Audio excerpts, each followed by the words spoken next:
Entonces, buenas tardes, una disculpa por no poder estar en la clase del día de hoy.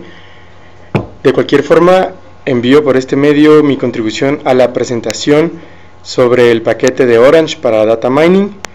Entonces, este paquete fue desarrollado y es mantenido por el Laboratorio de Bioinformática de la Universidad de Ljubljana en Eslovenia. Consiste básicamente en un framework para Machine Learning y para Data Mining basado en componentes que permiten componer esquemas, son las ideas más generales. Permite además Data Mining a través de, ya sea por medio de programación visual o a través de scripting en lenguaje de Python, Machine Learning y extensiones para bioinformática. Además, en su versión GUI, en su interfaz gráfica, da la capacidad para reportear. Esto significa ir mostrando los análisis que se van haciendo sobre los datos. El paquete GUI fue implementado sobre Qt en su última versión y eso le permite correr sobre Windows, Mac o sobre Linux. Luego, en general, el core del paquete está implementado en C++ por cuestiones de rapidez y en Python por temas de flexibilidad. El principal input para el paquete son archivos de texto en donde vienen los datos, ya sea en formato TAB, que es su formato nativo, o pueden venir a través también de un formato C4.5 que consiste en dos archivos, un .data donde viene la información y un .label donde están los nombres de las tablas y demás metadatos.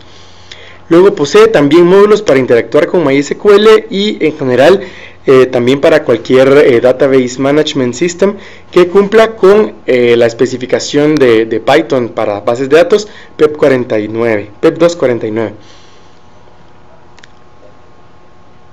Vamos ahora con dos ejemplos. Los que yo voy a presentar van del lado de scripting usando Python. Para comenzar, el primer ejemplo va a tratar acerca de clasificación. Hay que tomar en cuenta dos elementos importantes. Para comenzar, en clasificación existen los learners que cuando se les pasa la data, lo que devuelven es un clasificador, es decir, un objeto que sirve para asignar labels a nueva data que se le envíe y puede ser representado como un árbol de decisión. Por otro lado están los clasificadores, que son el resultado de un learner, que cuando reciben datos devuelven una clase o un vector de posibilidades de clase para esa fila de información.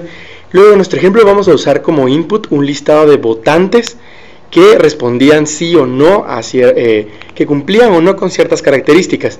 Y vamos a construir un learner y un clasificador, ya sea para clasificar esos elementos y también un learner que lo vamos a ver como un árbol de decisión.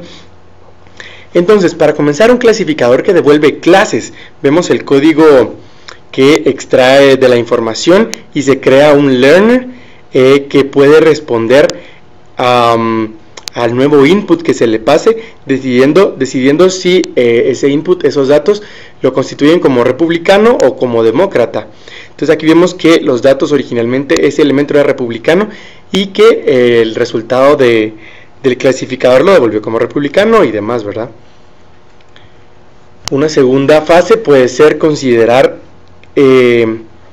porcentajes, probabilidades. Entonces vemos un cacho variado del ejemplo en donde para el input lo que devuelve nuestro programa es la posibilidad de que sea demócrata. En este caso entonces cuando es 0 es porque originalmente era republicano y cuando es 1 cuando es demócrata. Un nivel más alto de abstracción, digámoslo así, lo podemos ver cuando creamos un árbol de decisión, un learner en su forma más general. Entonces, como este paquete no, la interfaz para programar no incluye obviamente GUI, entonces el output puede ser, podemos convertir el output a una gráfica a través del programa DOT. Entonces vemos que en este caso el learner, el tree learner, lo que devuelve y que se guarda en este archivo tree.dot son la información para que usando el otro programa open source dot podamos generar este archivo. Entonces, en base al input que se le dio, obtenemos este árbol de decisión que también nos muestra las probabilidades de que un input que cumpla con ciertas características caiga ya sea demócrata o republicano. Entonces aquí vemos las características que venían junto con los datos y el árbol de decisión que se forma. Un tercer ejemplo vamos a hacer nuevamente con scripting y va a llevar involucradas reglas de asociación. Hay que tener dos conceptos aquí, y son que una regla tiene un parámetro de evaluación que es el soporte, que es la proporción de los elementos en los datos que contienen este subconjunto.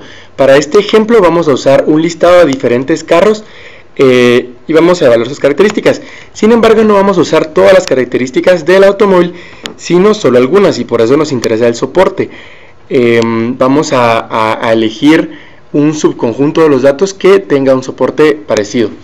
Y luego la confianza en la regla de asociación indica la proporción de datos que cumplen con esa regla.